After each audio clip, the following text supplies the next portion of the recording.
Hey, it's Kyle here. Today I'll be reviewing Cataclysm by Lydia Kang. This is a book in the High Republic series, specifically in Phase 2 of the series. If you don't know what any of that means, this is not a book for you to read because it's well deep in the series. But a brief plug for the High Republic series. It is set a few hundred years before the events of the movies, and it's kind of highlighting the golden age of the Republic and the Jedi. It's very fascinating exploring basically completely new characters. There's only a couple characters that you would even recognize from like the movies. So it's like starting from fresh. It's been very interesting to see the way the Jedi and the Republic were in this kind of period in the past. It's some of the best Star Wars books they have written in the past several decades. So I definitely, if you haven't yet, check out the High Republic series.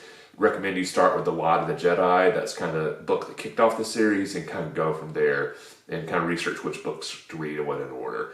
But as I said, we're currently in Phase 2 of the High Republic series. And this Cataclysm is so far my favorite book of Phase 2. Absolutely love this book.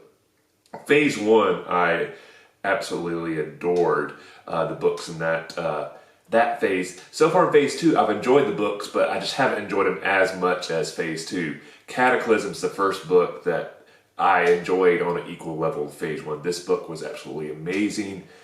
Some interesting characters, some interesting situations, some amazing action. I would say the second half to maybe last third of this book, wow, is it action-packed, and you are guessing the entire time what's going to happen, who is going to survive, if they do survive, what are they going to be like, how is it going to change them.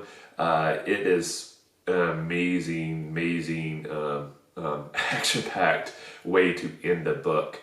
Kind of some basic plots. I don't want to get too detailed because you are kind of halfway through the series, but just kind of touch on it if you haven't read any of the High Republic yet. I'm going to try to touch on some stuff that wouldn't necessarily spoil stuff for you, or if you haven't read books in Phase 2 yet. So basically, Phase 2 is weirdly kind of a prequel for Phase 1. So Phase 1 is basically a prequel for all Star Wars stuff we've done before, and Phase 2 goes even a little bit farther back to kind of give you some insight into why stuff is like it is in Phase 1, which it sounds complicated, but once you read the series, it does kind of make sense. But a lot of this action in Phase 2 is focused on the planet of Dalna, and also two planets that are kind of engaged in what's been termed as a forever war.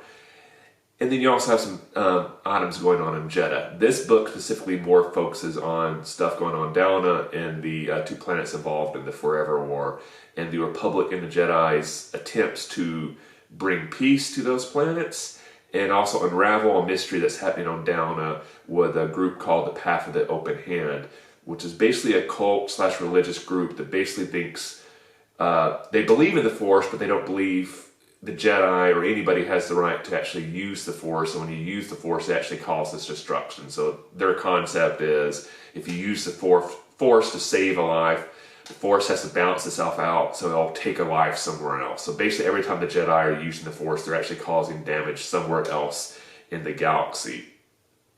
As you might guess, with a philosophy like that, they are very anti-Jedi.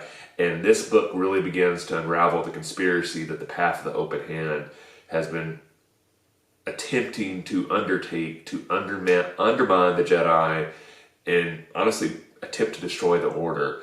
When we get on Dalna, which is where the Path of the Open Hand is headquartered and is led by their very charismatic leader called the Mother, we kind of begin to learn the exact details of what they've had planned. The first few books of Phase 2 have kind of been slowly giving you a little bit of information on what they have planned, but there's still a lot of mystery. This book unravels. This is what they're planning on doing, and boy, boy, do they have a plan. And the Jedi kind of are going to Dalna just to investigate. They don't really know what they're getting themselves into, and basically, bam, the action happens, and you're having some amazing battle sequences between the Jedi and the Path of the Open Hand, and it gets big. It is, wow.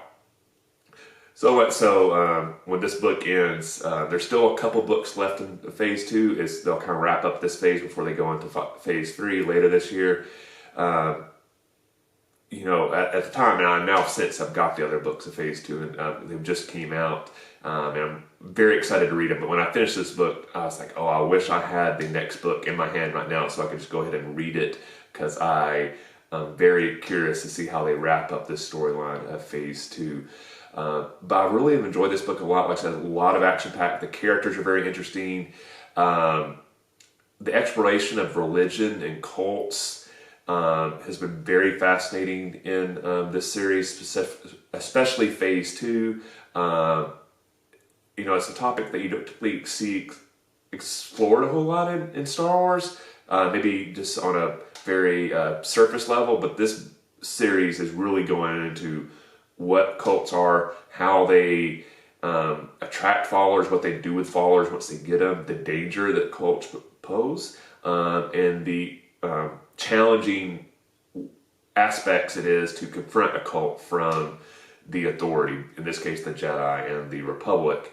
And also it does a lot about trust with the Forever War, and you basically have two planets in reality. They don't want to be fighting each other anymore, but they've been fighting for so long. There's so much hatred in there, and there's been, you know, basically conditioned not to trust each other, and how hard it is to bring peace when that's been the situation for so long that you're not supposed to trust them. How do you trust them to finally reach peace?